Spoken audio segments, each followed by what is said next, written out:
حسبی ربی جل اللہ۔ اللہ سبحانہ تعالیٰ نے ہمیں اپنا ذکر کرنے کی تاکید کی ہے۔ یا ایھا الذین آمنوا اذکروا اللہ ذکرا کثیرا وسبحوہ بکرۃ واصیلا۔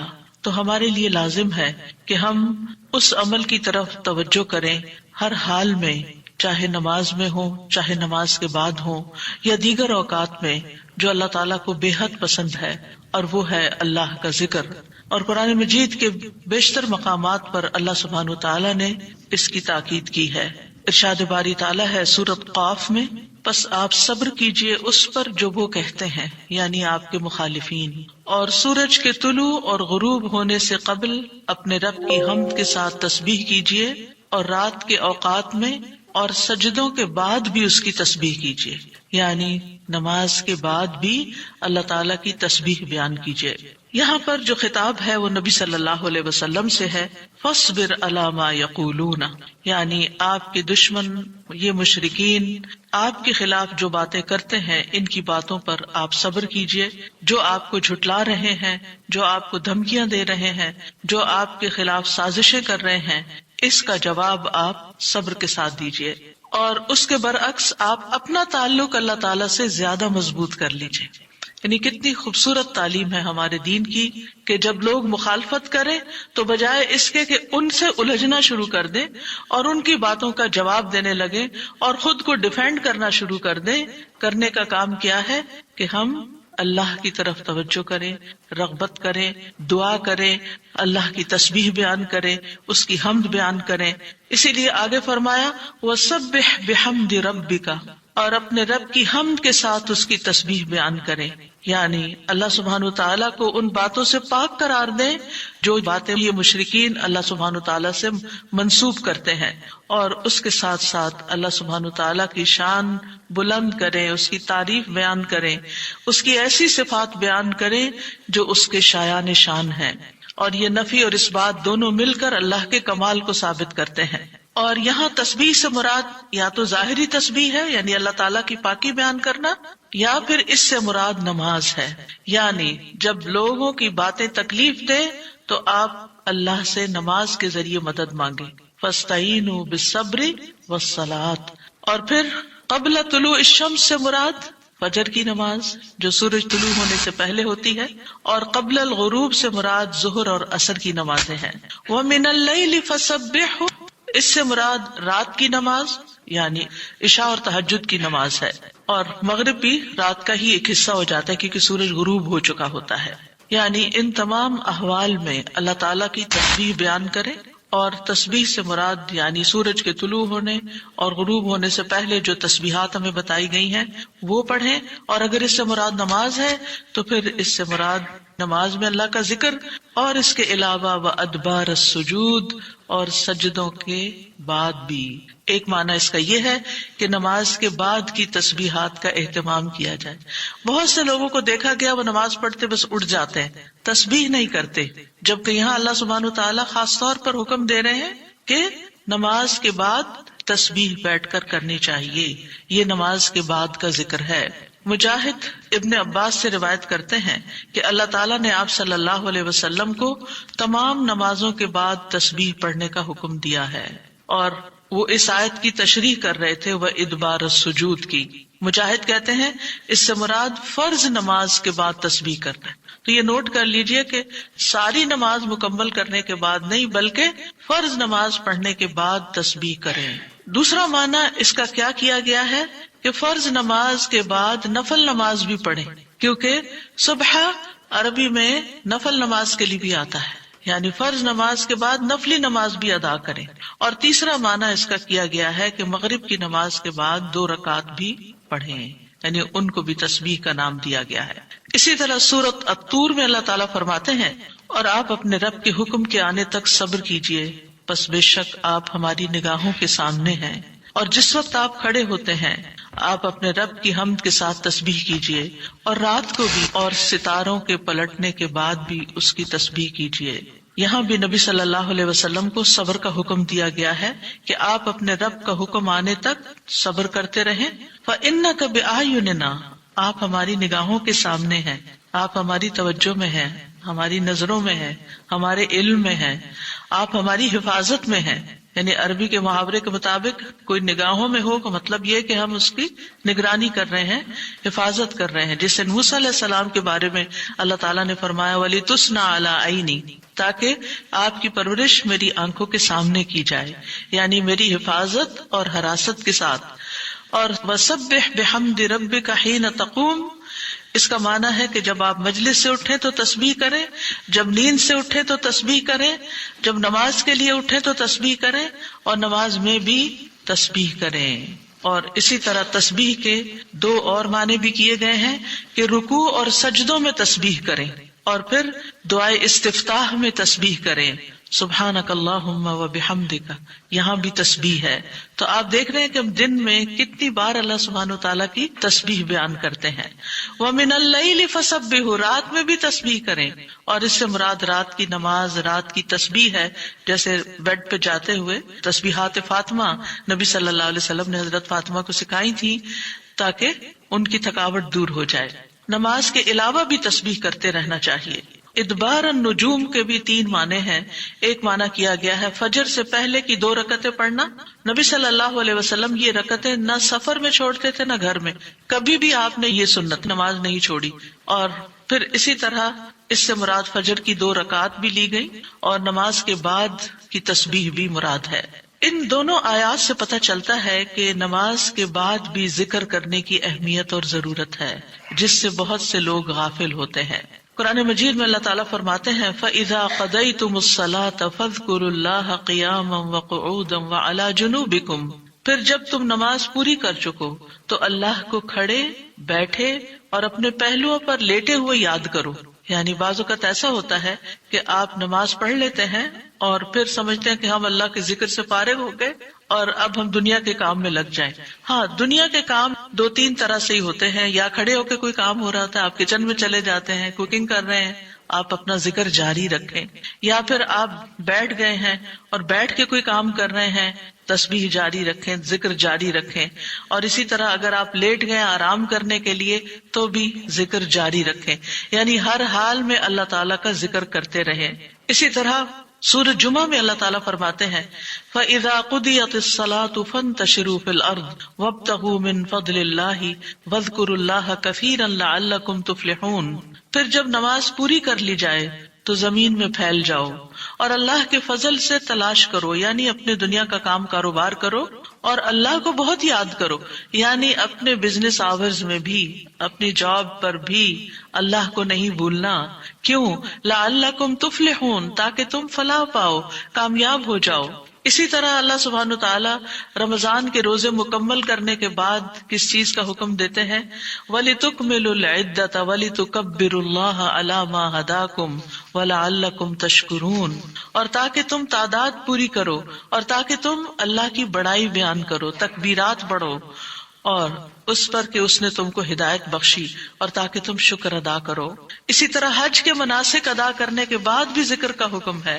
فَإِذَا قَضَيْتُم مَّنَاسِكَكُمْ فَاذْكُرُوا اللَّهَ كَذِكْرِكُمْ آبَاءَكُمْ أَوْ أَشَدَّ ذِكْرًا. پھر جب تم اپنے حج کے مناسک پورے کر چکو تو اللہ کو یاد کرو جس طرح اپنے باپ دادا کو یاد کیا کرتے تھے، بلکہ اس سے بھی زیادہ یاد کرنا. یعنی باپ دادا کو یاد کرنے، ماں باپ کو یاد کرنے سے بھی زیادہ اللہ کا ذکر کیا کرو، اللہ سبحانہ وتعالیٰ کو زیادہ یاد کیا کرو. کیونکہ انسانوں کی یاد انسانوں کو دکھی کرتی ہے، لیکن اللہ کی یاد دلوں کے اطمینان کا باعث بنتی ہے، دلوں کے اندر سکون کا باعث بنتی ہے. الا بذکر اللہ تطمئن القلوب، خبردار اللہ کے ذکر سے دلوں کو اطمینان نصیب ہوتا ہے. تو آپ نے دیکھا کہ تمام عبادات کے بعد ذکر کا حکم ہے، تسبیح کا حکم ہے، تکبیر کا حکم ہے. اسی طرح نماز کے بعد خاص طور پر، یعنی نماز پڑھتے ہی اٹھ نہیں جانا چاہیے، بلکہ وہاں بیٹھ کر بھی اللہ کا ذکر کرنا چاہیے، اور اس میں غفلت نہیں برتنی چاہیے اور سستی نہیں ہونی چاہیے. بعض لوگ سلام پھیرتے ہی سنت پڑھنے کے لیے کھڑے ہو جاتے ہیں، جیسے آج کل تراویح میں جلدی ہوتی ہے لوگوں کو، تو بس فرض نماز پڑھی، آیت الکرسی کا بھی ٹائم نہیں ملتا کہ جلدی سے سنت کا ہوتا ہے کہ اگر آیت الکرسی پڑھنے بیٹھ گئے تو سنت رہ جائے گی، امام صاحب تراویح شروع کر دیں گے۔ میں سوچتی ہوں کہ جب گھر سے نکل ہی آئے اللہ کی یاد کے لیے تو کم از کم مسنون مستحب طریقے سے ہی ہم ساری عبادات کریں تاکہ وہ دل کو پھر اطمینان بھی نصیب ہو۔ بہرحال ایک نماز کے بعد فوراً اگلی نہیں شروع کر دینی چاہیے، اس کے بیچ کے وقفے میں اللہ کا ذکر کرنا چاہیے۔ نبی صلی اللہ علیہ وسلم فجر کی نماز کے بعد طلوع آفتاب تک نماز کی جگہ بیٹھے رہتے تھے، اور فجر ارلی شروع کرتے تھے، اندھیرے میں شروع کرتے تھے، اور فجر پڑھنے کے بعد بیٹھے رہتے اور ذکر کرتے رہتے۔ سماک بن حرب کہتے ہیں میں نے جابر بن سمرہ سے عرض کیا کیا آپ رسول اللہ صلی اللہ علیہ وسلم کے پاس بیٹھے تھے؟ انہوں نے فرمایا کہ ہاں بہت زیادہ، میں بہت بیٹھتا رہا ہوں آپ کے پاس۔ آپ اپنی نماز کی جگہ سے کھڑے نہیں ہوتے تھے جس جگہ صبح کی نماز پڑھتے تھے جب تک کہ سورج نہ نکل آتا، پھر جب سورج نکل آتا تو آپ کھڑے ہو جاتے۔ اسی طرح ایک اور روایت میں آتا ہے نبی صلی اللہ علیہ وسلم جب فجر کی نماز پڑھتے تھے تو اپنی جگہ بیٹھے رہتے یہاں تک کہ سورج خوب اچھی طرح طلوع ہو جاتا، تو پھر اس وقت کیا کرتے تھے؟ اشراق کے نوافل۔ تو اس سے آپ اندازہ لگائیں، کیا ہم میں سے کوئی یہ کہہ سکتا ہے کہ میں رسول اللہ صلی اللہ علیہ وسلم سے زیادہ مصروف انسان ہوں، میں زیادہ بزی ہوں، میرے بہت کام ہے، میرے پاس بیٹھنے کا وقت نہیں ہے؟ نہیں، یہ صرف نفس کا دھوکہ ہوتا ہے۔ نفس ہمیں دھوکہ دیتا ہے کہ دیکھو پہلے تم اٹھے ہو تہجد کے لیے، پھر تم نے پڑھی نماز اور پھر پڑھے اذکار، اور اب تم پھر بیٹھ کے اور انتظار کرو تو اٹھو کچھ اور کام کرو، اچھا میرا وہ کام بھی ہے، میرا وہ کام بھی ہے، اور اس طرح ہم اپنے آپ کو تسلیاں دے کر اپنی جگہ سے اٹھ جاتے ہیں اور ذکر میں کوتاہی کر جاتے ہیں، جبکہ مستحب یہی ہے کہ اسی جگہ بیٹھ کر چاہے آپ تلاوت قرآن کریں، چاہے آپ صبح شام کے اذکار، یہی وقت ہے ان کا سورج نکلنے سے پہلے، اور حفاظت کے لیے جو پڑھتے ہیں وہ انہی اوقات میں پڑھے جاتے ہیں۔ لہٰذا اس وقت آپ وہ بھی پڑھ سکتے ہیں، آپ تسبیحات کر سکتے ہیں، آپ کوئی بھی اور ذکر، آپ قرآن مجید کا مطالعہ کر سکتے ہیں، تفسیر کی کوئی کتاب پڑھ سکتے ہیں، کوئی تفسیر کا لیکچر سن سکتے ہیں، اپنی تجوید درست کر سکتے ہیں، یعنی کہ کوئی سبق یاد کر سکتے ہیں، یعنی کوئی بھی چیز ذکر کی قسم کی آپ اس وقت میں تسلی کے ساتھ کر سکتے ہیں تاکہ یہ سنت پوری ہو جائے، کیونکہ اس کا اجر و ثواب بہت ہے۔ جو شخص اسی جگہ بیٹھا رہے اور پھر نفل پڑھ کے اشراق کے اٹھے تو اس کو حج عمرے کا ثواب ملتا ہے۔ نبی صلی اللہ علیہ وسلم نے صحابہ کو نماز کے بعد کے اذکار سکھائے۔ ابن تیمیہ رحمہ اللہ کہتے ہیں کہ نبی صلی اللہ علیہ وسلم جب لوگوں کو نماز پڑھاتے تھے تو آپ سلام پھیرنے کے بعد دعا نہیں کرتے تھے، اور نہ صحابہ ایسا کرتے تھے، نہ صبح کی نماز میں، نہ عصر کی نماز میں، نہ دیگر نمازوں میں، بلکہ آپ سے ثابت ہے کہ آپ اپنا چہرہ اصحاب کی طرف کر لیتے، یعنی پلٹ کے واپس بیٹھ جاتے، اللہ کا ذکر کرتے اور ان کو سکھاتے تھے۔ یعنی اذکار اور دعا میں تھوڑا سا فرق ہے، دعائیں زیادہ سے زیادہ سلام پھیرنے سے پہلے کر لیتے تھے، اور جو اذکار ہوتے تھے جیسے تسبیحات ہیں یا صبح شام کے اذکار ہیں یا باقی اذکار ہیں وہ بعد میں کر لیتے تھے، جیسے لا الہ الا اللہ وحدہ لا شریک لہ، اور اسی طرح دیگر اذکار جو ہیں۔ اور سلام پھیرنے کے بعد اللہ کا ذکر کرنا یعنی زیادہ مستحب ہے، اگرچہ دعا بھی کر سکتے ہیں، یعنی منع نہیں ہے۔ بعض علماء یہ کہتے ہیں کہ نبی صلی اللہ علیہ وسلم نے جو دبر الصلاۃ کا لفظ استعمال کیا نماز کے پیچھے، تو اس سے مراد نماز کے بعد بھی ہے۔ حضرت عائشہ کہتی ہیں کہ نماز کے بعد کے اذکار شیشے کو صاف کرنے کے بعد اس کو چمکانے کی طرح ہے، یعنی نماز میں آپ نے اپنی صفائی کر لی اور اب بعد کے اذکار کے جو آپ کو اور زیادہ چمکا رہے ہیں۔ نماز نور ہے، یہ دل کو صاف کر دیتی ہے، دل کو روشن کر دیتی ہے، جیسے کہ شیشے کو صاف کیا جاتا ہے، اور نماز کے بعد ذکر کرنا ایسا ہے جیسا کہ شیشے کو چمکایا جاتا ہے۔ فرشتے بھی دعائیں کرتے ہیں۔ رسول اللہ صلی اللہ علیہ وسلم نے فرمایا جب تک تم اپنے مصلی پر جہاں تم نے نماز پڑھی تھی بیٹھے رہو اور ریاح خارج نہ کرو، گیس پاس نہ کرو، تو فرشتے تم پر برابر درود بھیجتے رہتے ہیں۔ یعنی اگر کوئی شخص فجر کی نماز پڑھ کے اپنے وضو کی حالت میں سورج نکلنے تک بیٹھا رہتا ہے تو آپ اپنے لیے بھی ذکر کر رہے ہیں اور فرشتے بھی آپ کے لیے دعائیں کر رہے ہیں۔ کیا دعا کرتے ہیں؟ اللہم اغفر لہ، اللہم ارحمہ، اے اللہ اس کی مغفرت فرما، اے اللہ اس پر رحم فرما۔ اور یہ اس وقت تک ہوتا رہتا ہے جب تک وہ وضو توڑ کر فرشتوں کو تکلیف نہ پہنچائے، یعنی جب گیس پاس ہوتی ہے اور اس کی اسمیل سے پھر فرشتوں کو تکلیف ہوتی ہے، تو فرشتے جو ہیں وہ پیاز کی اسمیل اور لہسن کی اور جسم سے نکلنے والے، اگر پسینہ بہت آ رہا ہے اور کپڑے نہیں آپ تبدیل کرتے، رات کے کپڑوں میں اٹھ کے نماز شروع کر دیتے ہیں اور وہ اسمیلی کپڑے ہوتے ہیں، تو اس سے فرشتے آپ سے دور رہتے ہیں. اور اسی طرح اگر یعنی خوراک میں کوئی ایسی چیز ہے کہ آپ کی گیس میں بہت اسمیل ہے، تو یہ چیز بھی فرشتوں کو تکلیف دیتی ہے اگر آپ مصلی پر بیٹھے ہیں یا آپ ذکر کی حالت میں ہیں. پھر اس وقت ذکر کرنا جو ہے اولاد اسماعیل سے غلام آزاد کرنے سے افضل عمل ہے، خاص طور پر اگر ہم لا الہ الا اللہ وحدہ لا شریک لہ والی تسبیح پڑھتے ہیں. ابو امامہ سے مروی ہے رسول اللہ صلی اللہ علیہ وسلم نے فرمایا، سورج طلوع ہونے تک میں بیٹھ کر اللہ تعالیٰ کا ذکر کروں، اس کی بڑائی، اس کی حمد و تسبیح اور تحلیل کروں، یہ مجھے اولاد اسماعیل میں سے 2 غلام آزاد کرنے سے زیادہ محبوب ہے. یعنی اس وقت کا ذکر ایسا ہے جیسے آپ نے اتنا بڑا صدقہ بھی کر دیا. اسی طرح عصر کے بعد سورج غروب ہونے تک ذکر کرنا مجھے اولاد اسماعیل میں سے 4 غلام آزاد کرنے سے زیادہ محبوب ہے. یعنی عصر پڑھ کر بھی آپ مغرب تک ذکر کر سکتے ہیں. اگر عام دنوں میں نہیں تو آپ جمعے کے دن تو کر ہی سکتے ہیں، کیونکہ اس دن دعائیں قبول ہوتی ہیں. لیکن عموماً ہم اپنی غفلت اور سستی کی وجہ سے کوئی اور کام شروع کر دیتے ہیں اور ہم ان قیمتی اوقات کی قدر نہیں کرتے، ہماری پرائرٹیز نہیں ہوتی. یعنی انسان کو جب پتہ چلتا ہے کہ یہ بزنس کا پیک آور ہے تو وہ کیا کرتا ہے؟ اس وقت کہیں اور سیر کو چلا جاتا ہے؟ نہیں، اس وقت وہ سارے کام چھوڑ کر اس کام کی طرف متوجہ ہو جاتا ہے جو اس کو سب سے زیادہ فائدہ دینے والا ہے. تو اسی طرح بعض سلف صالحین کہتے ہیں کہ ہم نے جمعے کے دن عصر کے بعد مغرب تک جو دعا کی ہماری قبول ہوئی. یعنی یہ قبولیت دعا کا خاص وقت ہوتا ہے. جیسے صبح کا وقت بکرتن نماز فجر سے لے کر سورج نکلنے تک کا ہے، بڑا ہی قیمتی وقت ہے ذکر اذکار کے لیے. اسی طرح عصر کی نماز سے لے کر مغرب تک کا وقت بھی بڑا ہی قیمتی ہے. تو اس میں آپ دیکھیے خصوصاً آج کل آپ روزے سے ہیں، روزہ دار کی بھی دعا قبول ہوتی ہے. اور اس میں بھی امت کے نیک لوگوں کا طریقہ یہی رہا ہے کہ وہ روزہ کھلنے سے پہلے سارے کام چھوڑ دیتے تھے اور ذکر اذکار میں مصروف ہو جاتے تھے، دعائیں کرنے میں مصروف ہو جاتے تھے. تو آپ بھی اپنے لیے کچھ پلان اس طرح کریں کہ جمعے کا دن اور ہم کم از کم رمضان کا مہینہ عصر کا وقت جو ہے اس سے پہلے اپنے کام ختم کر کے مصلی پہ بیٹھے یا کرسی پہ بیٹھے یا لیٹنا چاہتے تو لیٹ جائیں، کیونکہ پہلی آیت یہی بتائی گئی تھی نا کہ آپ کھڑے یا بیٹھے یا لیٹے ہر حال میں اللہ کا ذکر کر سکتے ہیں. الذین یذکرون اللہ قیاما وقعودا وعلی جنوبہم، وہ جو اللہ کا ذکر کرتے ہیں کھڑے، بیٹھے اور لیٹے، جس بھی پوزیشن میں آپ کرنا چاہیں آپ ذکر کر سکتے ہیں. اور اس میں تسبیح کیجئے، حمد و ثنا کیجئے اللہ تعالیٰ کی اور دعائیں مانگیے. اور الحمدللہ ہمارے پاس کتابوں کی شکل میں دعاؤں کا اتنا پیارا ذخیرہ ہے جو مسنون اوتھینٹک دعائیں قرآن و سنت سے ہم نے جمع کی ہیں. اگر زبانی یاد ہے تو بہت ہی اچھا کہ دل لگا کے زبانی پڑھے، اور اگر زبانی یاد نہیں تو ان کو کھول لیجئے اور پڑھنا شروع کر دیجئے. اور صرف پڑھتے نہ جائیں، اس وقت کوئی قرات کا وقت نہیں ہے، یہ مانگنے کا وقت ہے. دیکھ دیکھ کر اس طرح پڑھیں دعا کو جیسے آپ مانگ رہے ہیں اللہ تعالیٰ سے.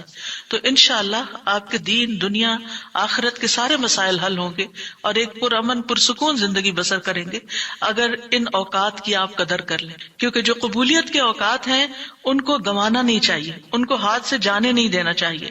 آپ صبح فجر کے وقت مثلاً اگر رمضان میں ہر روز 1 سپارہ پڑھتے ہیں، آدھا سپارہ فجر کے بعد پڑھ لیں، آدھا سپارہ عصر کے بعد پڑھ لیں. تو اس طرح بیلنس بھی ہو جائے گا، آپ کا دل نہیں گھبرا. کیونکہ ہمارا نفس جو ہے نا وہ اتنا آزاد منشا کہ وہ کہیں ایک جگہ بیٹھنے کی قید قبول نہیں کرتا. وہ بار بار ہمیں کہتا ہے اچھا فون چیک کر لو، اچھا وہ کر لو، وہ کر لو، اور توجہ اور یکسوئی سے ہمیں ذکر اذکار نہیں کرنے دیتا. تو اس کو ٹیم کرنے میں، اس کو ڈسپلن کرنے میں وقت لگے گا. لیکن ونس ایک دفعہ آپ عادی ہو گئے، آپ نے اس گھوڑے کو قابو کر لیا، آپ نے اس کو بٹھا لیا. جیسے بچے کو بٹھانے میں مشکل ہوتی ہے لیکن جب بیٹھ جاتے پھر بیٹھ جاتے ہیں. تو پھر انشاءاللہ آپ دیکھیں گے کہ آپ کے لیے یہ گھڑیاں بڑی پر لذت ہو جائیں گی. آپ ان گھڑیوں کو انجوائے کریں گے. آپ کا اور زیادہ دل چاہے گا کہ کاش یہ اور لمبی ہو جائیں.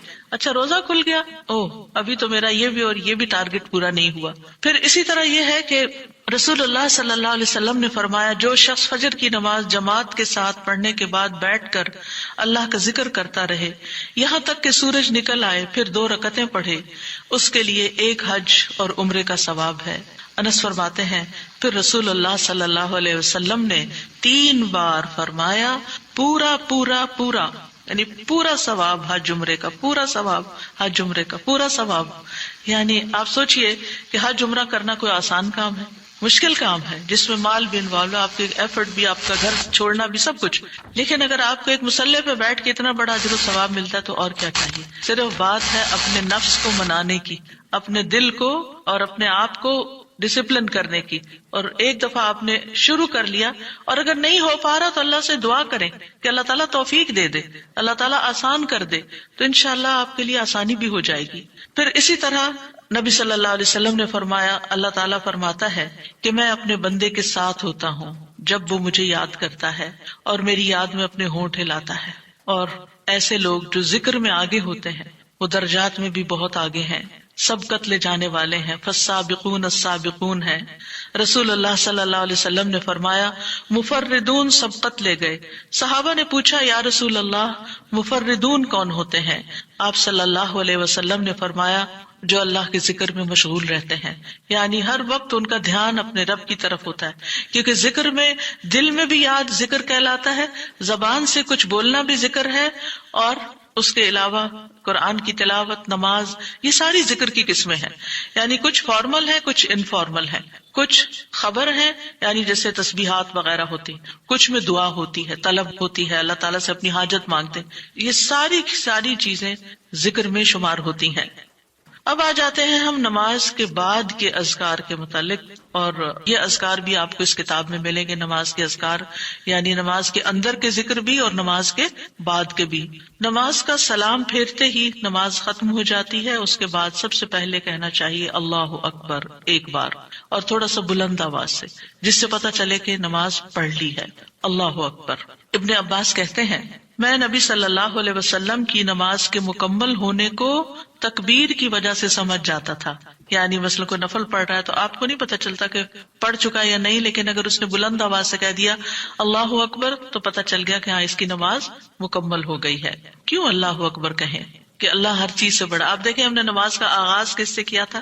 اللہ اکبر سے کیا تھا، اور نماز میں کئی بار ہم نے اللہ اکبر کہا، اور اب نماز کے اختتام پر بھی اللہ اکبر، رمضان کے اختتام پر بھی اللہ اکبر، یعنی اللہ کی تکبیر بیان کرنا. اللہ سبحانہ وتعالیٰ قرآن مجید میں فرماتے اتل ما اوحی الیک من الکتاب واقم الصلاۃ ان الصلاۃ تنہی عن الفحشاء والمنکر ولذکر اللہ اکبر واللہ یعلم ما تصنعون. کتاب میں سے جو آپ کی طرف وحی کیا گیا ہے اس کی تلاوت کیجیے اور نماز قائم کیجیے، بے شک نماز بے حیائی اور برائی سے روکتی ہے، اور یقیناً اللہ کا ذکر تو سب سے بڑی چیز ہے، اور اللہ کو معلوم ہے جو کچھ تم کرتے ہو. تو اللہ کا ذکر سب سے بڑی چیز، اور اس ذکر میں اللہ کو سب سے بڑا قرار دینا سب سے بڑی چیز. اور نبی صلی اللہ علیہ وسلم اور پھر صحابہ کا طریقہ بھی یہی تھا کہ آپ فرض نمازوں کے بعد ذکر کرتے اور آوازیں بلند کرتے. یعنی نماز کے بعد کا ذکر جو ہے اس میں آواز اونچی ہوتی ہے. ابن عباس اس بات سے معلوم کر لیتے کہ لوگوں نے سلام پھیر لیا ہے کیونکہ وہ ان کے ذکر کی آواز سنتے تھے. یعنی مطلب یہ ہے کہ نماز کے بعد اللہ اکبر بھی اونچی آواز میں، استغفر اللہ استغفر اللہ استغفر اللہ یہ بھی ذرا اونچی آواز میں. یعنی ایک ہوتا ہے سری ذکر یعنی دل ہی دل میں پکارنا، اور ایک ہوتا ہے جاہری جس میں یہ ذکر جو نماز کے بعد ہوتا ہے اس کو تھوڑا اونچی آواز میں کرنا چاہیے. اور جس طرح وتر ختم ہونے کے بعد سبحان الملک القدوس سبحان الملک القدوس سبحان الملک القدوس ذرا اونچی آواز میں کہنا چاہیے. تو نبی صلی اللہ علیہ وسلم اس ذکر کو ہمیشہ اونچی آواز میں کرتے تھے. ٹھیک ہے، یعنی آپ کی اقتداء، آپ کی پیروی ہر معاملے میں یہ عبادت کے درجات کو بڑھا دیتی ہے. اور اس میں ہم یہ بھی دیکھتے ہیں کہ صحابہ کرام جو تھے وہ نبی صلی اللہ علیہ وسلم کی صرف سنت کو نہیں سیرت کو بھی آگے بیان کرتے تھے کہ آپ نے کوئی کام کیا اور کس طریقے سے کیا. مثلا ذکر کیا اور کس طرح کیا، بلند آواز سے کیا یا آہستہ آواز سے کیا، بیٹھ کر کیا یا کھڑے ہو کر کیا. اور پھر آپ دیکھیے کہ نماز کے بعد اذکار جو ہیں وہ زیادہ پسندیدہ ہیں، یعنی دعاؤں کی نسبت زیادہ اذکار، ٹھیک ہے. اور پھر اسی طرح آپ دیکھیے کہ دوسرا ذکر جو آپ کریں گے وہ ہے استغفر اللہ 3 بار، استغفر اللہ استغفر اللہ. ثوبان کہتے ہیں رسول اللہ صلی اللہ علیہ وسلم جب اپنی نماز سے فارغ ہوتے تھے تو 3 مرتبہ استغفار فرماتے تھے، 3 بار استغفار کرتے. ولید کہتے ہیں میں نے اوزائی سے پوچھا آپ استغفار کس طرح فرمایا کرتے تھے؟ تو انہوں نے کہا آپ فرماتے تھے استغفر اللہ استغفر اللہ. اب نماز پڑھ لی ہے، استغفر اللہ کیوں؟ اس لیے کہ ہم تو نماز کا حق بھی ادا نہیں کرتے. ہمارا دھیان کہاں سے کہاں چلا جاتا ہے، ہم کئی دفعہ بھول جاتے ہیں، ہمیں سجدہ سہو کرنا تک یاد نہیں رہتا، ہمیں کچھ پتہ نہیں ہوتا ہم نے کون سی سورت پڑھی، کیا تلاوت کی. ہو سکتا ہے تلاوت میں کوئی غلطی کر دیں، ہو سکتا ہے کہ تسبیح کی جگہ کچھ اور پڑھ دیں بھول چوک کے. تو ہم نماز کے اندر بھی بہت کچھ غلط کرتے رہتے ہیں جانے انجانے. اور خاص طور پر جن لوگوں نے اپنی نماز کے پروننسیشن کی اصلاح نہیں کی وہ تو کچھ سے کچھ پڑھتے رہتے ہیں بعض اوقات. یعنی پروننسیشن صحیح نہ ہونا جو ہے وہ الفاظ کے مطلب کو ہی بدل دیتا ہے. اس لیے پہلی پرائرٹی میں کوئی ایسا ٹیچر ڈھونڈیے کہ جو آپ کی نماز سن کے اس کا پروننسیشن آپ کو ٹھیک کر دے. بہرحال نماز کے بعد استغفر اللہ استغفر اللہ. اور ایک اور چیز، نماز پڑھنے کے بعد انسان کو ایک فیلنگ ہوتی ہے کہ میں نے کچھ کیا ہے، لیکن جب انسان استغفر اللہ کہتا ہے تو اس میں عاجزی کا اظہار ہوتا ہے کہ اللہ تیرا حق ادا نہیں کیا، مجھے ابھی بھی گناہوں کی بخشش کی ضرورت ہے. اور آپ دیکھیے کہ یہ الفاظ نبی صلی اللہ علیہ وسلم ادا کرتے تھے جن کے اگلے پچھلے سارے گناہ معاف کر دیے گئے تھے. تو جو شخص نماز کے بعد استغفار پڑھتا ہے وہ اپنی نمازوں پر کبھی فخر غرور تکبر نہیں کر سکتا کہ میں بڑا نمازی ہوں، میں بڑا پرہیزگار ہوں، میں بڑا عبادت گزار ہوں. نہیں، وہ یہ دیکھے گا کہ میں نے حق ادا نہیں کیا، میرے سے جو کمی کوتاہی ہوئی ہے اللہ تعالیٰ اس کو معاف کر دے. جو چیز مکمل طور پر ادا کرنی چاہیے تھی اس کو اس طرح نہیں ادا کیا، کچھ نہ کچھ کوتاہی واقع ہو گئی، تو اس بخشش کے طلب کرنے سے اللہ تعالیٰ کوتاہی سے درگزر فرما دے گا انشاءاللہ. اور ویسے بھی استغفار کرنے سے نقص یا کمی کوتاہی جو ہے اس کا ازالہ ہوتا ہے ہماری عام روزمرہ زندگی میں بھی. تیسرا ذکر، اب آپ دیکھ رہے ہیں یہ ذکر ہے، اللہ اکبر بھی ذکر ہے، استغفر اللہ بھی ذکر ہے، اور تیسرا یہ بھی ذکر ہے اللہم انت السلام ومنک السلام تبارکت ذی الجلال والاکرام. اے اللہ تو سراپا سلامتی ہے اور تجھی سے سلامتی حاصل ہوتی ہے، تو بڑی برکتوں والا ہے اے جلال و اکرام والے. یعنی استغفار کے بعد پھر فوراً بعد اللہ تعالیٰ کی تعریف اور یہ ذکر. السلام جو ہے یہ اللہ تعالیٰ کے ناموں میں سے ایک نام ہے جس کا مطلب یہ ہے کہ اللہ تعالیٰ ہر طرح کی آفات سے، عیبوں سے، ہر طرح کے نقص سے سلامت ہے. کوئی چیز اس کو نقصان نہیں دے سکتی، نہ لوگوں کی باتیں جو اللہ تعالیٰ کے خلاف کرتے ہیں، یا لوگوں کے گمان، یا لوگوں کی نافرمانیاں اور گناہ اور عبادت نہ کرنا، اللہ کا حکم نہ ماننا. اللہ تعالیٰ کو کوئی چیز نقصان نہیں دیتی، وہ سلامت ہے، اس کو کسی کی ضرورت ہی نہیں ہے.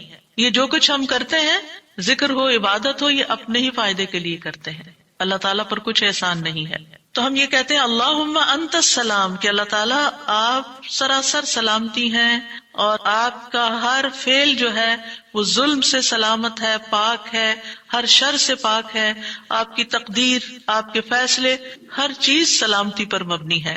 ومنک السلام، سلامتی تیری ہی طرف سے آتی ہے، یعنی تو ہی سلامتی دیتا ہے یا تو ہی سلامتی کو روک لیتا ہے. سلامتی کا مالک بھی تو ہی ہے، تو سلامت رکھے تو ہم سلامت ہیں.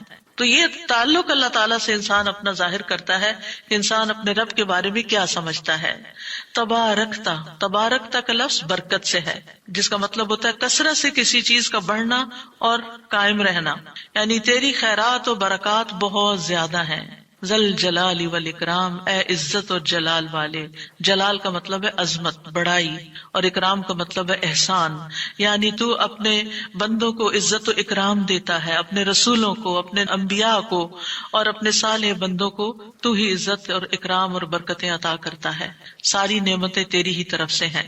اور یہ کتنا خوبصورت ذکر ہے جو ہم ہر نماز کے بعد کرتے ہیں، یا جو نہیں کر رہے ہیں انہیں لازماً کرنا چاہیے کہ اللہ سبحانہ و تعالیٰ سے ہم اپنے اچھے گمان کا اظہار کرتے ہیں، اور ایک طرح سے انڈائریکٹلی سلامتی اور برکت طلب بھی کرتے ہیں۔ آپ دیکھیے عموماً ہم جب کسی چیز کے اندر فائدہ دیکھتے ہیں تو ہم خیر اس سے وابستہ کر لیتے ہیں، یہ ہے تو کام ہوگا، یہ نہیں تو کام ہی نہیں ہوگا۔ مثلاً آپ کوئی قلم خریدتے ہیں اور اس سے لکھنا شروع کرتے ہیں اور آپ کو اچھا لگتا ہے، یا آپ اس سے جو لکھنا چاہتے تھے آرٹیکل یا کوئی چیز یا نوٹس اپنے تو بڑے اچھے لکھ پاتے ہیں، تو آپ کہنے لگتے ہیں یہ قلم بڑا مبارک ہے۔ ٹھیک ہے بھائی، قلم اچھا ہے، فائدہ دے رہا ہے آپ کو، لیکن اصل تو اللہ نے آپ کے لیے یہ وسیلہ بنایا کہ اس نے آپ تک یہ پہنچایا۔ تو اصل برکت اور خیر اور سلامتی کا منبع اللہ رب العزت کی ذات ہے۔ چیزوں کے ساتھ مت چمٹ جائیے اور ان پر اتنے ڈیپینڈنٹ نہ ہو جائیں کہ اللہ کو بھول جائیں اور اللہ تعالیٰ کی نعمت اور اللہ تعالیٰ کا احسان یاد نہ کریں۔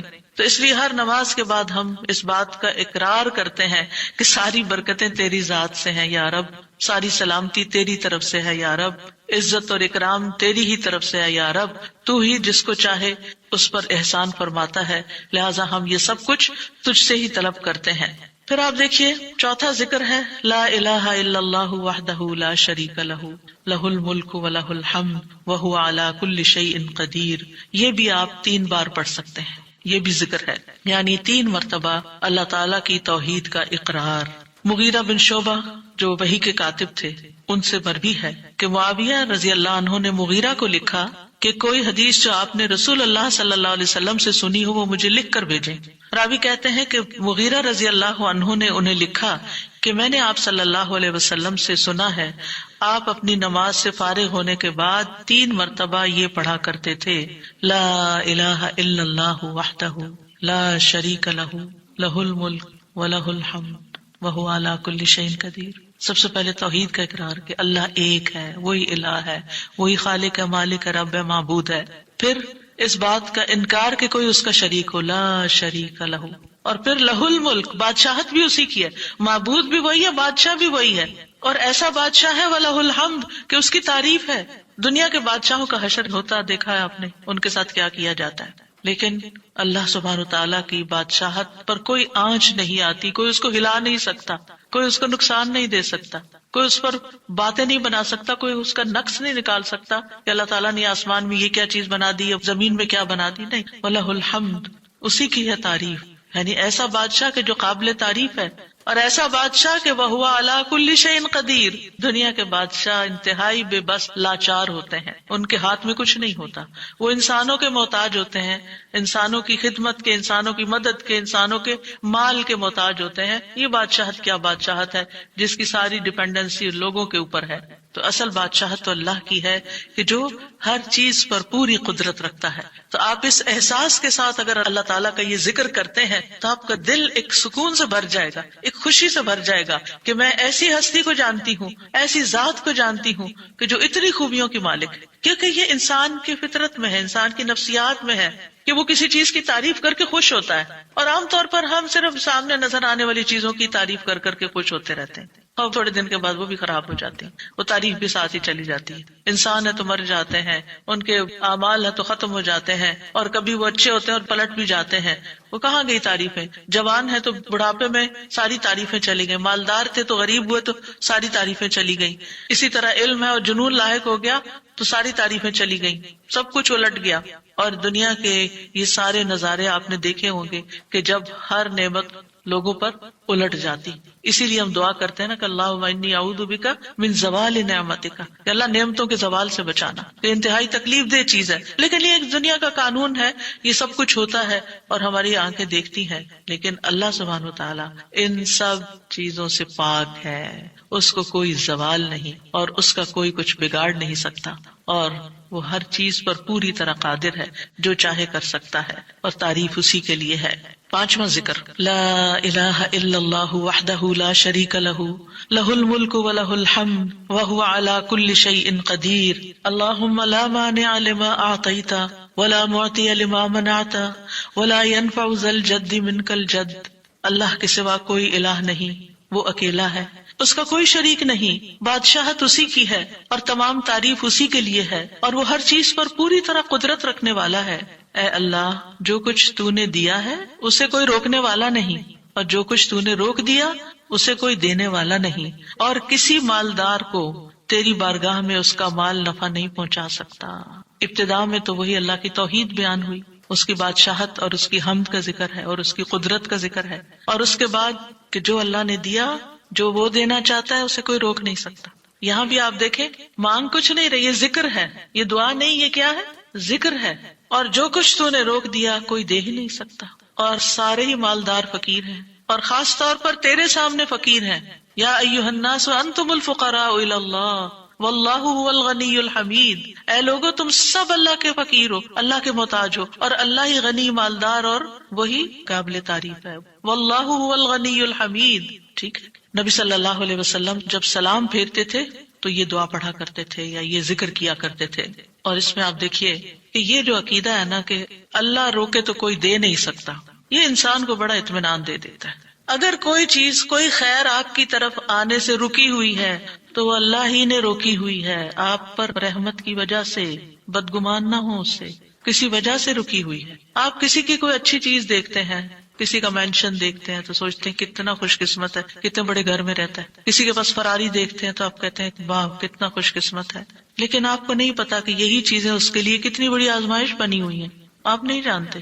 اور اگر اللہ نے آپ کو نہیں دی تو آپ کو بہت سے شر سے محفوظ رکھا ہوا ہے. تو اللہ کا روکنا بھی خیر کا باعث ہوتا ہے. یہ سبق پکا کر لیں کہ جب اللہ تعالیٰ کوئی چیز نہیں دیتا یا دیر سے دیتا ہے یا روک لیتا ہے اور کوئی چارہ نہیں ہوتا، آپ کہتے ہیں میری کوئی دعا قبول نہیں ہو رہی، میرا کوئی طریقہ کام نہیں آ رہا، تو اس میں بھی کوئی خیر ہوتی ہے.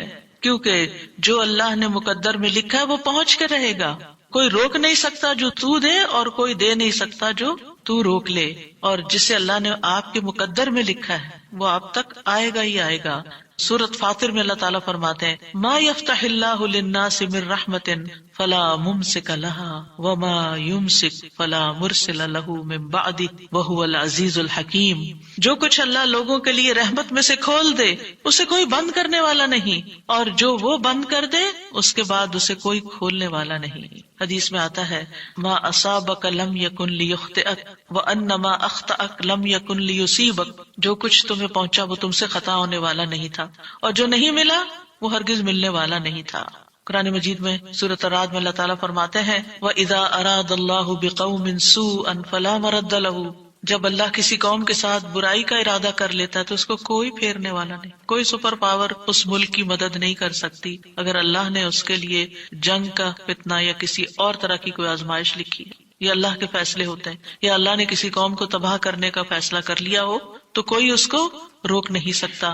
لہٰذا ہمیں اللہ پر ہی بھروسہ کرنا چاہیے اور ہر حال میں ایسی پریشان کن باتوں پر اللہ تعالیٰ ہی کی طرف رجوع کر لینا چاہیے. یاد رکھیے اگر کوئی چیز نہیں ملی تو اللہ تعالیٰ کو الزام مت دیں، اللہ تعالیٰ سے ناراض نہیں ہو، اللہ تعالیٰ سے بدظن نہیں ہو. یہ روکنا اس کی رحمت ہے. انسان اگر ان دو جملوں پر ایمان لے آئے تو پھر اس کا مکمل بھروسہ اللہ کی ذات پر ہو جائے گا. وہ رزق کے بارے میں اللہ پر ہی توکل کرے گا، نقصان کو دور کرنے اور بھلائی کو پانے کے لیے اللہ پر ہی بھروسہ کرے گا. وہ اللہ کو اپنے لیے کافی سمجھے گا. یعنی جہاں کہیں دل چھوٹا ہوا، جہاں کہیں کوئی پریشانی آئی، کہتے حسبی اللہ و نعم الوکیل. اللہ کار ساز یعنی کام بنانے والا اللہ ہی میرے لیے کافی ہے، وہ میرا کام بنائے گا، وہ میری مشکل آسان کرے گا. تو یہ توحید ربوبیت اور الوہیت پر مشتمل جملے ہیں. ابن تیمیہ کہتے ہیں یہ حدیث دو عظیم اصولوں پر مشتمل ہے. نمبر 1 توحید ربوبیت، اور وہ ہے جسے اللہ دینا چاہے اسے کوئی روک نہیں سکتا، اور جسے وہ روک دے اسے کوئی نہیں دے سکتا. بس بندہ اللہ ہی پر توکل کرتا ہے اور اسی سے مانگتا رہتا ہے، کیونکہ دینا جو اس نے ہے. تو پھر کسی اور سے کیوں مانگے گا، کسی اور سے توقع لگا کے کیوں بیٹھ جائے گا، کسی اور کے در پہ کیوں جائے گا. اس کو پتا ہے صرف اللہ ہی نے کرنا ہے جو کرنا ہے. اس سے عقیدہ توحید پکا ہوتا چلا جاتا ہے کہ صرف اللہ ہی نے کرنا ہے. اور توحید الوہیت ولا ينفع ذا الجد منك الجد. عام طور پر انسان یہ سمجھتا ہے میرے پاس مال ہے مجھے کوئی مشکل نہیں. یعنی جب کوئی کام سامنے آتا ہے نا تو فوراً دیکھتا ہے کتنا ہے بینک میں، کتنا کیش رکھا ہے، کیا ہے میرے پاس، کتنی پراپرٹی ہے. یعنی فوراً انسان کا دماغ گھوم کے اس طرف چلا جاتا ہے نا بہت ہے، انف ہے، کام ہو جائے گا. اللہ چاہے گا تو ہوگا. صرف آپ کے مال سے کچھ نہیں ہوتا. آپ سارا لگا دیں، بزنس میں پورا لاس ہو سکتا ہے. پھر بتائیے آپ کے مال نے آپ کو کیا فائدہ دیا. کچھ نہیں ہو سکتا جب تک اللہ نہ چاہے. مال بھی جب فائدہ دیتا ہے جب اللہ چاہتا ہے، اولاد بھی جب فائدے کی ہوتی ہے جب اللہ چاہتا ہے. کسی انسان سے فائدہ صرف اس وقت پہنچتا ہے جب اللہ چاہتا ہے. آپ نے دیکھا ہوگا کتنے ہی اچھے سے اچھے لوگ ہوتے ہیں ہر وقت کام آنے والے، ایک وقت ایسا آتا ہے وہ ایسے بےچارے مجبور ہوتے ہیں کہ ان کو نہ کرنی پڑتی ہے کہ بھائی سوری یہ نہیں کر سکتے، کیونکہ سب کچھ ان کے اختیار میں نہیں ہے، سب کچھ ان کے بس میں نہیں ہے. اسی طرح انسان کے پاس بعض اوقات کوئی عہدہ ہوتا ہے، انفلوئنس ہوتا ہے، وہ سمجھتا ہے یہ عہدہ ہے میرے پاس، میں سب کچھ کر سکتا. نہیں کر سکتے. آپ نے دیکھا ہوگا دنیا کے بڑے بڑے ملکوں کے جو حکمران ہوتے ہیں کتنے بے بس ہوتے ہیں، کچھ بھی نہیں ہوتا ان کے ہاتھ میں، اپنی تقدیر نہیں بنا سکتے، اپنا فائدہ نہیں کر سکتے. اور پھر آپ دیکھیے کہ اللہ سبحانہ وتعالیٰ دنیا اسے بھی دیتا ہے جس سے وہ محبت کرتا ہے، اور اسے بھی دیتا ہے جس سے وہ محبت نہیں کرتا. لیکن یاد رکھیے ایمان اس کو دیتا ہے، دین کی سمجھ اس کو دیتا ہے جس سے وہ محبت کرتا ہے. وَمَن يُرِدِ اللَّهُ بِهِ خَيْرًا يُفَقِّهْهُ فِي الدِّينِ. دنیا تو سب کے پاس، مومن مسلم کافر سب کے پاس ہو سکتی ہے. دنیا کے بڑے بڑے فائدے ہر ایک کو مل سکتے ہیں، لیکن دین اس کو ملتا ہے جس سے اللہ محبت کرتا ہے. لہٰذا انسان کو اللہ ہی کی طرف رغبت کرنی چاہیے، اور کبھی بھی اپنے مال پہ، اپنے جاہ پہ، اپنے ریسورسز پہ، اپنی قوتوں پر، اپنے علم پر کبھی بھروسہ نہیں کرنا چاہیے کہ یہ میرے لیے کچھ بنائیں گے اور ان کی وجہ سے میں آگے بڑھ جاؤں گا اور ان کی وجہ سے میرا بہت فائدہ ہوگا. کہ اللہ فائدہ لائے گا نا، ان میں سے کوئی ایک چیز بھی آپ کے پاس نہیں ہوگی تو آپ کا کام بن جائے گا. اور اگر فائدہ نہیں دینا نا اللہ نے ان ساری چیزوں کے ہوتے ہوئے، کئی دفعہ لوگ کہتے ہیں نا ہر چیز ہے میرے پاس لیکن پھر بھی میرا یہ مسئلہ حل نہیں ہوتا، معلوم نہیں کیوں رکاوٹ آ گئی. اور پھر وہ غلط سوچنا شروع کر دیتے ہیں، فلاں کی بندش ہے، فلاں کی نظر ہے، فلاں نے یہ کر دیا. نہیں، نفع اور نقصان دونوں اللہ کے ہاتھ میں. نہ کسی کی نظر آپ کو نقصان دے سکتی ہے، نہ کسی کا جادو آپ کو نقصان دے سکتا ہے، نہ کسی کا حسد آپ کو نقصان دے سکتا ہے اگر اللہ نہ چاہے. لہٰذا اسی سے دعا کرتے رہیں، اور جو پروٹیکشن کی دعائیں اس نے سکھائی ہیں وہ پڑھتے رہیں، اور باقی بھروسہ اللہ کی ذات پر کریں. پھر چھٹا ذکر ہے لا الہ الا اللہ وحدہ لا شریک لہ لہ الملک ولہ الحمد وہو علی کل شیء قدیر لا حول ولا قوة الا باللہ لا الہ الا اللہ ولا نعبد الا ایاہ لہ النعمة ولہ الفضل ولہ الثناء الحسن لا الہ الا اللہ مخلصین لہ الدین ولو کرہ الکافرون. اللہ کے سوا کوئی الہ نہیں، وہ اکیلا ہے، اس کا کوئی شریک نہیں، بادشاہت اسی کی ہے اور تمام تعریف اسی کے لیے ہے، اور وہ ہر چیز پر پوری طرح قدرت رکھنے والا ہے. اور گناہ سے بچنے کی طاقت اور نیکی کرنے کی طاقت اللہ کے سوا کوئی دینے والا نہیں، اللہ کے سوا کوئی الہ نہیں. ہم صرف اسی کی عبادت کرتے ہیں، اسی کی ساری نعمتیں ہیں، اسی کا سارا فضل ہے اور اسی کے لیے خوبصورت تعریف ہے. اللہ کے سوا کوئی الہ نہیں، ہم اسی کے لیے دین میں اخلاص رکھنے والے ہیں اگرچہ کافر ناپسند کریں. ابن زبیر سلام پھیر کر ہر نماز کے بعد یہ کہتے، اور راوی کہتے ہیں کہ انہوں نے کہا کہ رسول اللہ صلی اللہ علیہ وسلم ہر نماز کے بعد ان کلمات کے ساتھ تحلیل کیا کرتے تھے، یعنی اللہ تعالیٰ کی حمد و ثنا بیان کرتے تھے. یہ بھی کیا ہے نماز کے بعد کا ذکر. اور اس میں آپ دیکھیے لا الہ الا اللہ وحدہ کے علاوہ لا حول ولا قوة الا باللہ، لا حول ولا قوة الا باللہ، کہ کوئی پھیرنے کی قوت یعنی کسی برائی کو، نقصان کو دور کرنے کی، اور اسی طرح کوئی فائدہ حاصل کرنے کی قوت اللہ ہی کے پاس ہے. کسی گناہ سے دور ہونے اور کسی نیکی کے کرنے کی ہمت طاقت اللہ ہی کے پاس ہے. تو یہ لا حول ولا قوت الا باللہ بہت فائدہ دیتا ہے اور اس کی کثرت کرنے کو کہا گیا ہے. اور لا الہ الا اللہ ولا نعبد الا ایاہ، ہم صرف اسی کی عبادت کرتے ہیں. لہ النعمت ولہ الفضل وَلَهُ الثَّنَاءُ الْحَسَنُ، نعمت بھی اور فضل بھی اور اچھی تعریف سب اللہ ہی کے لیے ہے، اور ہم مخلص ہو کر اللہ کی عبادت کرتے ہیں. مخلصین لہ الدین لا الہ الا اللہ وَلَوْ كَرِهَ الْكَافِرُونَ، اگرچہ کافر ناپسند کریں، ان کو ہماری توحید اچھی نہ لگے، لیکن پھر بھی ہم صرف ایک اللہ ہی کو مانتے ہیں. ساتویں چیز ہے تسبیحات. سبحان اللہ 33 بار، الحمدللہ 33 بار اور اللہ اکبر 33 بار، اور 34ویں بار لا الہ الا اللہ وحدہ لا شریک لہ لہ الملک ولہ الحمد وہو علی کل شیء قدیر. ہر نماز کے بعد ان تسبیحات کو پڑھنے کی فضیلت کیا ہے؟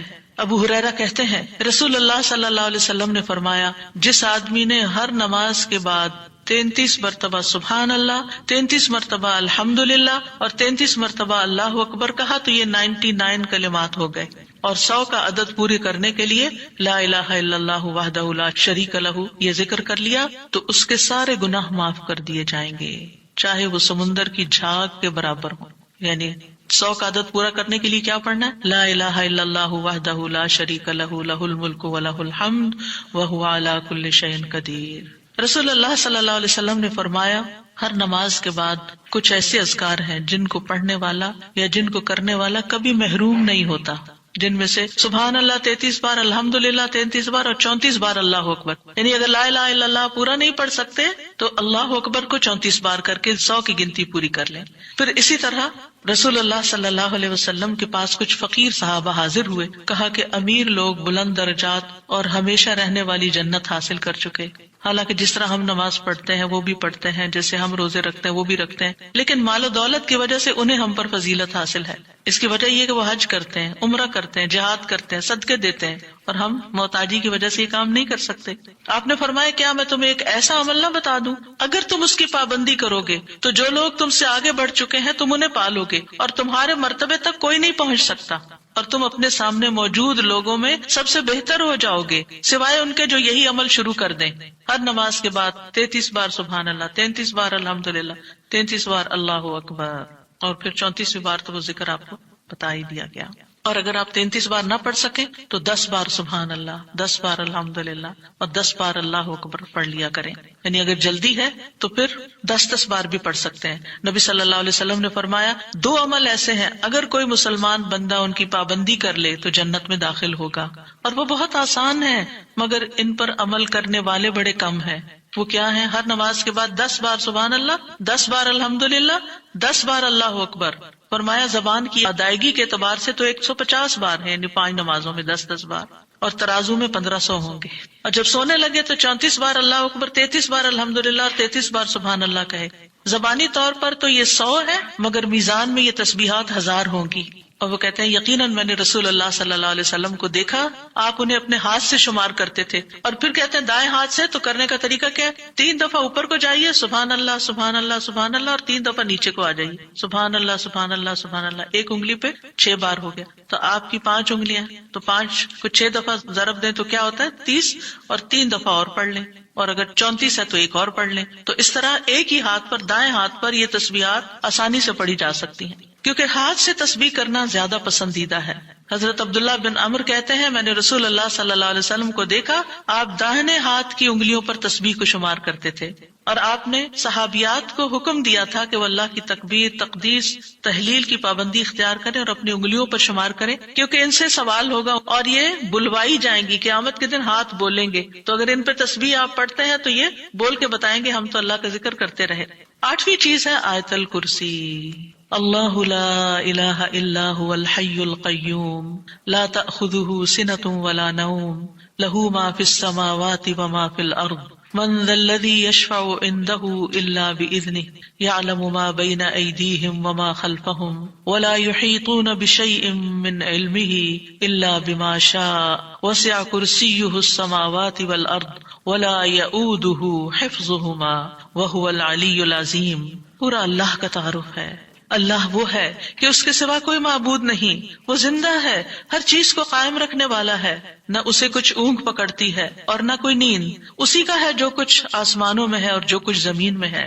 کون ہے جو اس کے پاس اس کی اجازت کے بغیر سفارش کرے؟ وہ جانتا ہے جو کچھ ان کے سامنے اور جو کچھ ان کے پیچھے ہے، اور وہ اس کے علم میں سے کسی چیز کا احاطہ نہیں کر سکتے مگر جتنا وہ چاہے.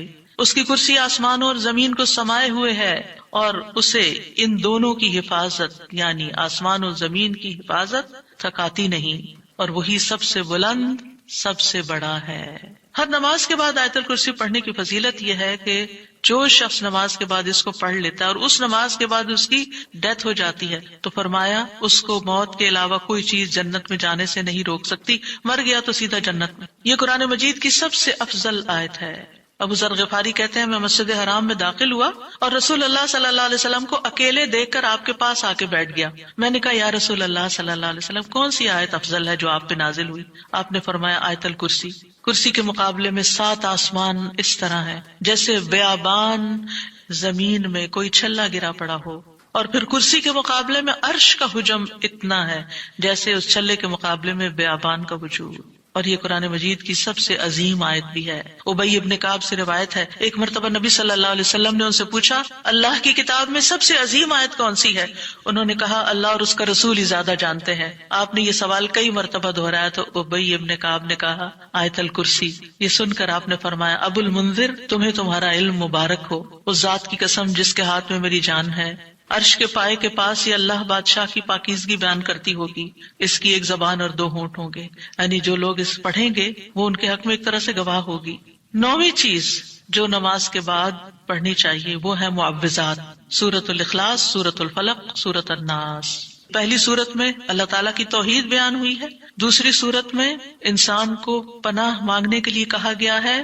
کہہ دیجئے میں مخلوق کے رب کے پناہ پکڑتا ہوں اس چیز کے شر سے جو اس نے پیدا کی، اور اندھیری رات کے شر سے جب وہ چھا جائے، اور گرہوں میں پھونکنے والیوں کے شر سے، اور حسد کرنے والے کے شر سے جب وہ حسد کرے. انہی چیزوں کا خوف رہتا ہے نا، کوئی جادو کر دے گا، کوئی حسد کر لے گا.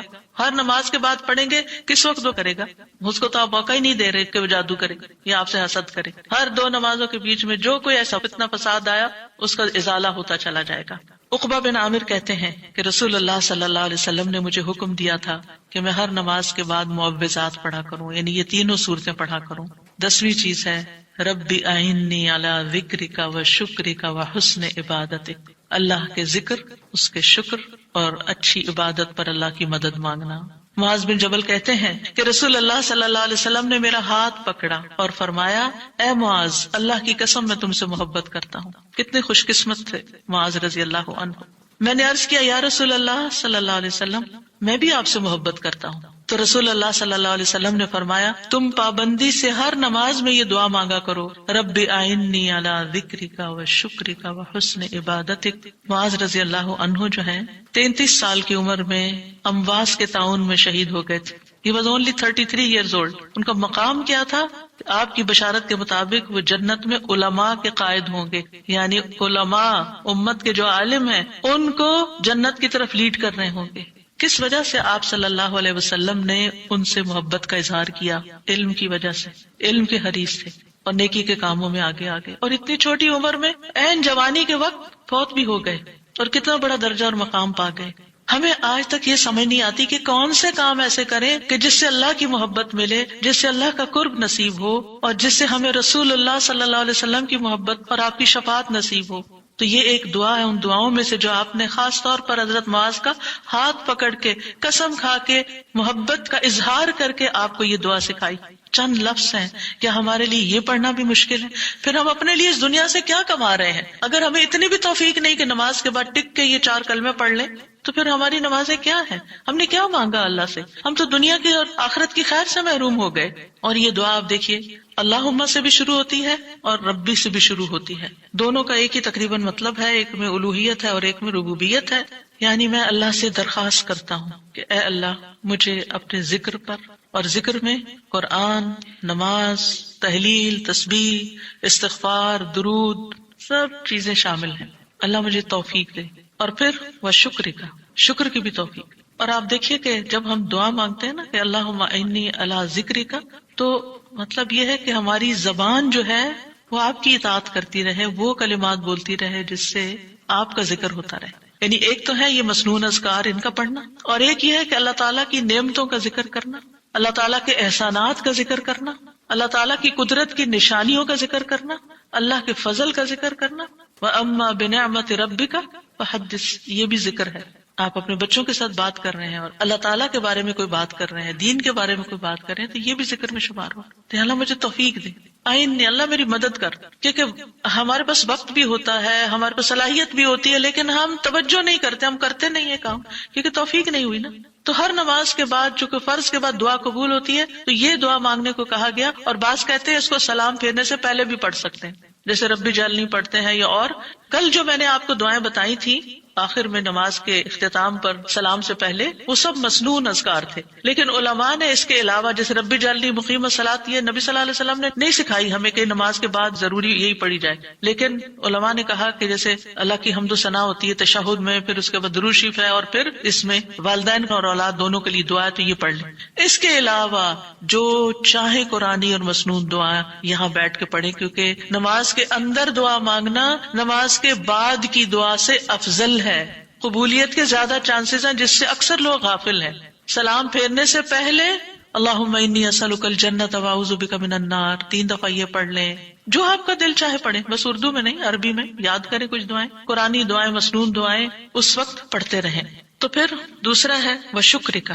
شکر کہاں سے ادا ہوتا ہے؟ زبان سے بھی ہوتا ہے، لیکن اس کا اصل مقام دل ہے، وہ دل سے اٹھتا ہے. ذکر کی بات کر کے ہم نے کہا کہ یا اللہ ہماری زبان کو اپنی اطاعت کی توفیق دے، اور شکر کی بات کر کے ہم نے کہا کہ اللہ ہمارے دل کو اپنے ذکر کی توفیق دے، اپنی یاد کی توفیق دے، اور شکر ادا کرنے کی توفیق دے. یعنی میں ساری ظاہری اور باطنی نعمتوں پر اللہ کا شکر ادا کرنے کی توفیق مانگتا ہوں. یہ مطلب ہے اس دعا کا. زبان کا شکر کیا ہے؟ کہ بندہ اللہ کی نعمتوں کا ذکر کرتا ہے. اور اعضاء سے شکر کیا ہے؟ کہ بندہ اللہ کی اطاعت کے کام کرتا ہے. کیونکہ اللہ تعالیٰ نے آل داؤد کو کیا کہا تھا؟ اعملوا آل داؤد شکرا وقلیل من عبادی الشکور. اے داؤد کے گھر والو، شکر ادا کرنے کے لیے عمل کرو، اور میرے بندوں میں کم ہی شکر گزار ہیں. اللہ کا شکوہ ہے بندوں سے، کم ہی شکر گزار. کیوں؟ اس لیے کہ شیطان نے کہا تھا وَلَا تَجِدُ أَكْثَرَهُمْ شَاكِرِينَ، کہ انسانوں کی اکثریت کو آپ شکر کرنے والا نہیں پائیں گے. اور وَلَقَدْ صَدَّقَ إِبْلِيسُ ظَنَّهُ، ابلیس نے اپنا گمان سچ پایا کہ بندوں کو شکر سے ہٹا دیا. تو شکر کی توفیق مل جائے تو پھر شکر ادا کیا جائے. اور یہ شکر کا سلسلہ تو کہیں ختم ہوتا ہی نہیں، کیونکہ اتنی نعمتیں ہیں کہ ہم گن ہی نہیں سکتے. ابن رجب کہتے ہیں کہ دین میں یا دنیا میں اللہ کی ہر نعمت جو بندے کو حاصل ہوتی ہے، اس میں نعمت کا شکر ادا کرنے کی ضرورت ہوتی ہے. پھر جو شکر کی توفیق ملتی ہے اس پر بھی شکر ادا کرنے کی ضرورت ہے. یعنی شکر پر بھی شکر، یہ ایک اور نعمت ہے، اس میں دوبارہ شکر ادا کرنے کی ضرورت ہے. پھر دوبارہ شکر کیا تو ایک اور نعمت مل گئی، اب کیا ہے؟ ایک اور دفعہ شکر کریں. اور یہ سلسلہ ہمیشہ جاری رہتا ہے. یعنی شکر کا سلسلہ کبھی ختم نہیں ہونا چاہیے، شکر کرتے ہی چلے جائیں. وحسن عبادتک، اور اپنی خوبصورت عبادت کی توفیق عطا فرما. اور خوبصورت عبادت اسی وقت ہو سکتی ہے جب اس میں اخلاص ہو، اور نبی صلی اللہ علیہ وسلم کی اتباع ہو، اطاعت ہو. اطاعت اعضاء سے کی جاتی ہے، یعنی ہمارے اعضاء، ہاتھ پاؤں، ہمارا جسم یہ عبادت میں مشغول ہوتا ہے. بعض اوقات ہم ڈھیروں عبادت کر لیتے، ڈھیر سارے نفل پڑھ لیتے، بہت کچھ کر لیتے، لیکن اس کو کوئی کوالٹی نہیں ہوتی. یہاں یہ نہیں کہا گیا کہ کثیر عبادتک، یہاں کیا کہا گیا؟ حسن عبادتک، کہ اللہ خوبصورت عبادت کی توفیق دے. امام ابن تیمیہ کے بارے میں آتا ہے کہ جب وہ قید ہوئے تو اپنے سجدوں میں یہ دعا پڑھا کرتے تھے، اللہم اعنی علی ذکرک و شکرک و حسن عبادتک، کیونکہ اللہ کی توفیق کے بغیر ہم یہ کام نہیں کر سکتے. جس کی زندگی میں ذکر آ گیا، جس کی زندگی میں شکر آ گیا، اور جس کی زندگی میں خوبصورت عبادت آ گئی، وہ خوش قسمت ترین انسان ہے، اس کو سبھی کچھ مل گیا. اور جو ان چیزوں سے محروم ہے پھر ہر خیر سے محروم ہے، چاہے دنیا کی قارون جیسی دولت اس کے پاس کیوں نہ ہو، پوری دنیا اس کی فین ہو، اس کی تعریفیں کرے اور اس کی فدائی شدائی ہو، کوئی فائدہ نہیں ہے. ایک اور دعا ہے رب قنی عذابک یوم تبعث عبادک، اے میرے رب مجھے اس دن کے عذاب سے بچانا جس دن تو اپنے بندوں کو اٹھائے گا. 3 بار یہ دعا، اے اللہ ہمیں اس دن کے عذاب سے بچانا جس دن تو اپنے بندوں کو اٹھائے گا. 1 دفعہ بھی پڑھی جا سکتی، 3 دفعہ کی شرط نہیں ہے. برا بن عازب کہتے ہیں جب ہم رسول اللہ صلی اللہ علیہ وسلم کے پیچھے نماز پڑھتے تھے تو ہم آپ کی دائیں طرف کھڑے ہونے کو پسند کرتے تھے تاکہ آپ ہماری طرف رخ کر کے متوجہ ہوں. برا کہتے ہیں میں نے آپ کو فرماتے ہوئے سنا، یعنی آپ پلٹ رہے تھے اور کہہ رہے تھے رب قنی عذابک یوم تبعث عبادک. یہ رات کو سوتے ہوئے بھی پڑھا کریں اور نمازوں کے بعد بھی کہ اللہ اس دن کے عذاب سے بچا لینا جس دن تو بندوں کو دوبارہ پیدا کرے گا. 13 اللہم اغفر لی ما قدمت وما اخرت وما اسررت وما اعلنت وما اسرفت وما انت اعلم به منی انت المقدم وانت المؤخر لا الہ الا انت. اے اللہ میرے وہ گناہ بخش دے جو میں پہلے کر چکا، جو میں نے بعد میں کیے، اور جو چھپے ہوئے کیے اور جو ظاہر میں کیے، اور جو میں حد سے بڑھا رہا اور وہ جن سے تو مجھ سے زیادہ باخبر ہے. تو ہی نیکی اور خیر میں آگے کرنے والا اور پیچھے کرنے والا ہے، تیرے سوا کوئی معبود نہیں. نبی صلی اللہ علیہ وسلم سلام پھیرنے کے بعد یہ دعا پڑھا کرتے تھے، یعنی اس دعا کے بارے میں ثابت ہے کہ سلام کے بعد پڑھا کرتے تھے. تو اللہم اغفر لی ما قدمت. بات یہ ہے کہ جو نیک لوگوں کی نیکیاں ہوتی ہیں وہ مقربین کے گناہ شمار ہوتے ہیں، یعنی ان کا اسٹینڈرڈ اور ہائی ہوتا ہے نا، ان کی کوالٹی اور اچھی ہوتی ہے. تو اس لیے نبی صلی اللہ علیہ وسلم کے گناہ کوئی نہیں تھے کہ جس کے لیے آپ بخشش مانگتے تھے. ایک تو ہمیں سکھانے کے لیے، اور دوسرا یہ ہے کہ نیکیوں میں سے جو کم درجے کی نیکیاں ہوں ان پر بھی. وما اخرت، اور جو عبادت مجھ سے تاخیر ہوئی، کوتاہی ہوئی، جو میں نے لیٹ کی، جس کا حق ادا نہیں کیا. وما اسررت، جو میں نے چھپایا، جو میرے دل میں وسوسے اور خیالات آئے. بعض اوقات نماز کے اندر وسوسے آنا شروع ہو جاتے ہیں، تو یا اللہ تو اس کو بھی معاف کر دے. وما اعلنت، اور جو میں نے ظاہراً کیے، یعنی وہ اقوال افعال جو سب کے سامنے، لوگوں کے سامنے کوئی بری مثال پیش کی. یعنی یہ نبی صلی اللہ علیہ وسلم کے نہیں، ہمارے لیے ہے کہ ہم بعض اوقات ایسی بات کر جاتے ہیں، ایسا کام کر جاتے ہیں جو دوسروں کو پٹ آف کر دیتا ہے نیکی کے کاموں سے، یا ان کو دین سے ہٹا دیتا ہے، یا اور اسی طرح کی غلطیاں ہم کرتے ہیں. اور پھر آپ دیکھیے کہ نبی صلی اللہ علیہ وسلم کی ہمبلنس بھی اس سے پتہ چلتی ہے کہ کتنے آپ ہمبل تھے، کہ سارا کچھ کر کے، بہترین عبادت کر کے پھر بخشش بھی مانگ رہے ہیں. اور پھر آپ دیکھیے کہ وما اسرفت، ہر معاملے میں ہم حد سے پار ہو جاتے ہیں، خوشی میں، غم میں، بے صبری میں، ہر چیز میں. تو اس کی بھی دعا ہے یہ کہ اللہ جہاں بھی میں حد لمٹ کراس کر رہا ہوں، اللہ مجھے وہ کراس کی ہوئی لمٹ کے آگے جو غلط کام کیا ہے مجھ سے تو وہ بھی معاف کر دے. اور وما انت عالم بہ منی، اور جو تو مجھ سے زیادہ جانتا ہے. یعنی خاص کے بعد عام کا بھی ذکر ہے، یعنی میں نے تو مانگ لیا جو مجھے سمجھ آتی تھی، اب اس کے علاوہ بھی جو کچھ ہے اس کو بھی آپ معاف کر دیجیے. اور پھر انت المقدم و انت المؤخر. دوسرے روایت میں انت المقدم والمؤخر بھی آتا ہے، جس کو تو چاہتا ہے آگے بڑھا دیتا ہے نیکی میں، جس کو تو چاہتا ہے پیچھے کر دیتا ہے. یعنی یہ نہ سوچیے کہ آج میں اگر نیکیوں میں آگے ہوں تو ہمیشہ ایسے ہی رہوں گی، ہمیشہ ڈرتے رہا کریں، پیچھے بھی ہو سکتے ہیں. تو یا اللہ تو مجھے آگے ہی رکھنا، مراد یہ ہے. اور اگر نبی صلی اللہ علیہ وسلم کے بارے میں ہے تو آپ کی نبوت سب سے آخر میں تھی، وہ ایک پازیٹیو سینس میں ہے، انت المقدم و انت المؤخر. اور پھر اسی طرح یہ ہے کہ قیامت کے دن سب سے پہلے آپ اٹھائے جائیں گے، حالانکہ دنیا میں آپ کی نبوت سب سے آخر میں تھی. تو یہ اللہ تعالیٰ کا فیصلہ ہوتا ہے، جس چیز پر وہ چاہتا ہے اپنے بندوں کو اتارتا ہے، جس کو چاہتا ہے آگے بڑھاتا ہے، جس کو چاہتا ہے عزت دیتا ہے، جس کو چاہتا ہے ذلت دیتا ہے. اور بندوں کے ایک دوسرے پر درجات ہیں. نمبر 14 سبحانک اللہم و بحمدک استغفرک و اتوب الیک. یہ مجلس کے اختتام پر بھی اور نماز کی دعاؤں کے اختتام پر بھی. پاک ہے تو اے اللہ، تیری ہی حمد ہے، میں تجھ سے بخشش مانگتا ہوں، تیری ہی طرف میں رجوع کرتا ہوں. یہ اچھے عمل پر مہر لگانے والے کلمات ہیں. حضرت عائشہ سے روایت ہے کہ رسول اللہ صلی اللہ علیہ وسلم جب کسی مجلس میں بیٹھتے یا نماز پڑھتے یا کچھ کلمات پڑھتے، حضرت عائشہ نے ان کے بارے میں پوچھا تو آپ نے فرمایا اگر کسی شخص نے اس مجلس میں اچھی باتیں کی ہوں گی تو یہ کلمات قیامت تک ان باتوں کے لیے مہر بن جائیں گے، اور اگر اس نے اس مجلس میں کوئی فضول بات کی ہے تو یہ اس کے لیے کفارہ بن جائیں گے. اور اس کے دیگر روایات بھی ہیں، یعنی دیگر طرق بھی ہیں اس دعا کے. اور پھر ایک اور دعا، رب اغفر لی وتب علی انک انت التواب الغفور. اے اللہ تو مجھے بخش دے اور میری توبہ قبول کر، بے شک تو بہت توبہ قبول کرنے والا، بہت بخشش فرمانے والا ہے. فجر اور مغرب کی نماز کے بعد کا خاص ذکر لا الہ الا اللہ وحدہ لا شریک لہ لہ الملک ولہ الحمد یحیی ویمیت وہو علی کل شیء قدیر. اللہ کے سوا کوئی الہ نہیں، وہ اکیلا ہے، اس کا کوئی شریک نہیں، بادشاہت اسی کی ہے، تمام تعریف اسی کے لیے ہے، اور وہ ہر چیز پر پوری قدرت رکھنے والا ہے. اور سلام کے بعد تشہد کی حالت میں اگر آپ بیٹھے بیٹھے یہ ذکر کرتے ہیں، یعنی مصلی سے اٹھنے سے پہلے یہ ذکر کرتے ہیں، تو نبی صلی اللہ علیہ وسلم نے فرمایا جس نے نماز مغرب اور صبح کی نماز کے بعد اتحیات میں اٹھنے سے پہلے اپنی ٹانگ کو دوہرا کیے ہوئے، یعنی جس پوزیشن میں آپ بیٹھے اسی پوزیشن میں بیٹھے بیٹھے 10 بار یہ ذکر کیا، اللہ تعالیٰ اس کے لیے 10 نیکیاں لکھ لیتا ہے، 10 گناہ اس سے دور کر دیتا ہے، 10 درجے اس کے بلند کر دیتا ہے. اس کے لیے ہر بری چیز سے حفاظت، شیطان مردود سے پناہ دینے والے یہ کلمات ہوتے ہیں. کوئی گناہ سوائے شرک کے اس کو نہیں پہنچتا، اور یہ اس روز عمل میں سب لوگوں سے افضل ہوتا ہے. یعنی صبح کے وقت اگر کوئی یہ پڑھ کے اٹھتا ہے مصلی سے تو یہ سب لوگوں سے افضل ہوتا ہے، سوائے اس شخص کے جس نے اس کے برابر یا اس سے زیادہ ان کلمات کو پڑھا ہو. اور ایک اور روایت میں ہے جو یہ 10 مرتبہ مغرب کے بعد پڑھے گا، اللہ اس کی حفاظت کے لیے اسلحہ بردار فرشتے بھیجے گا جو اس کی صبح تک شیطان سے حفاظت کریں گے. اللہ تعالیٰ سے دعا ہے کہ اللہ تعالیٰ ہمارے ان اعمال کو قبول کرے اور ہمیں اس ذکر کی توفیق دے. میں یہ پڑھتے ہوئے سوچ رہی تھی کہ جو شخص یہ ساری دعائیں پڑھے نماز کے بعد، اس کے پاس فضول کام کرنے کا کون سا وقت باقی بچے گا؟